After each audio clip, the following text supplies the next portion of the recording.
This watch looks very good and stylish on my wrist. Very sleek. Looks very good, very good.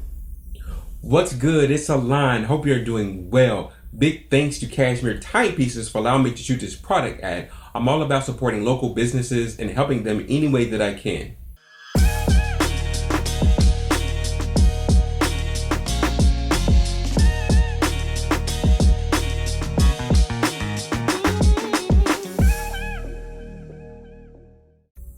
When it comes to shooting products, one of the most important things is keeping the surface clean. I'm always constantly handling the product, so I have to wipe it down quite often, as well as the surface that I'm shooting on, because using that 105 macro lens to get those detailed shots, you can practically see everything that's your fingerprints or any type of dust particles. And so I had to do that quite often. And I remember getting through one of the shots where I thought I got an excellent shot, and then I went back and played it. I had a fingerprint on it, and so I had to go back, wipe the product down, and then do a reshoot. In the opening sequence, you saw where the watch was rotating a bit, and I was able to accomplish that using a Lazy Susan and a black piece of acrylic. And so we used this watch holder per se, and we placed it somewhere in the center of the Lazy Susan along with the black acrylic. So when we rotated it, the watch face would stay in center as it moved. Now, one of the challenges that I was faced with is that the watch was a tad bit heavy for this holder. And so as I turned it, it had a little bit of shake to it. And so I had to turn the Lazy Susan down quite a bit.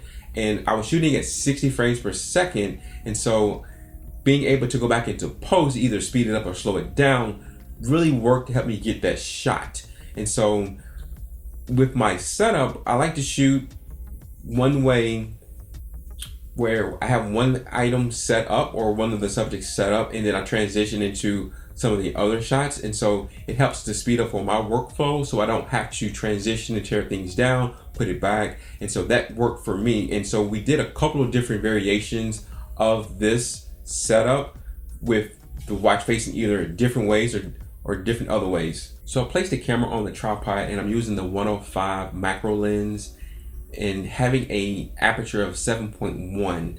I know what you're thinking, 7.1?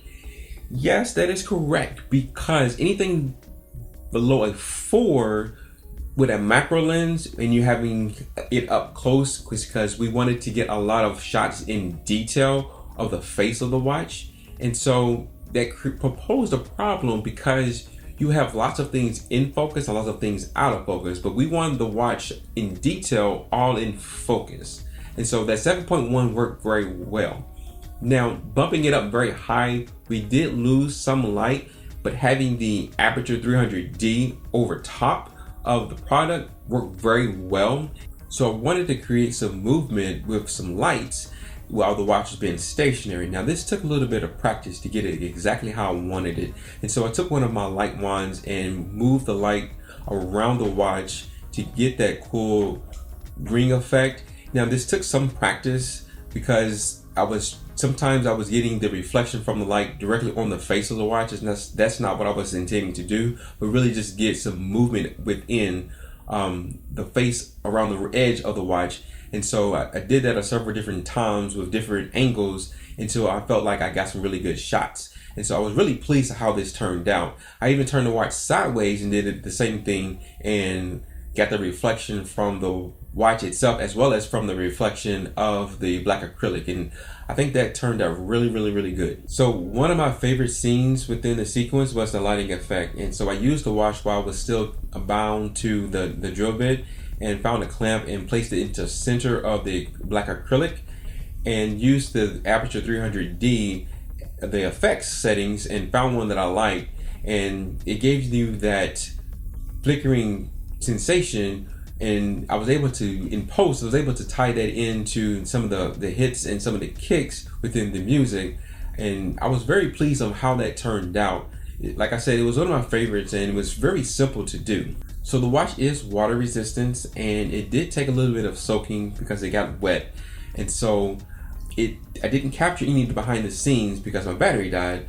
However, this was a little bit complicated. However, I was able to enhance the effect in post with a little bit of an overlay and topped it off with some motion blur to really sell that effect. Now, it's not exactly perfect, but I think it did turn out well to be used within this product ad. Thank you so much for watching. Please do leave a comment down below of some of your favorite scenes within this particular sequence, and please consider hitting the subscribe button along with the alert icon, and that would be greatly appreciated. Like always, be safe, stay creative, and I will see you in the next video. Peace.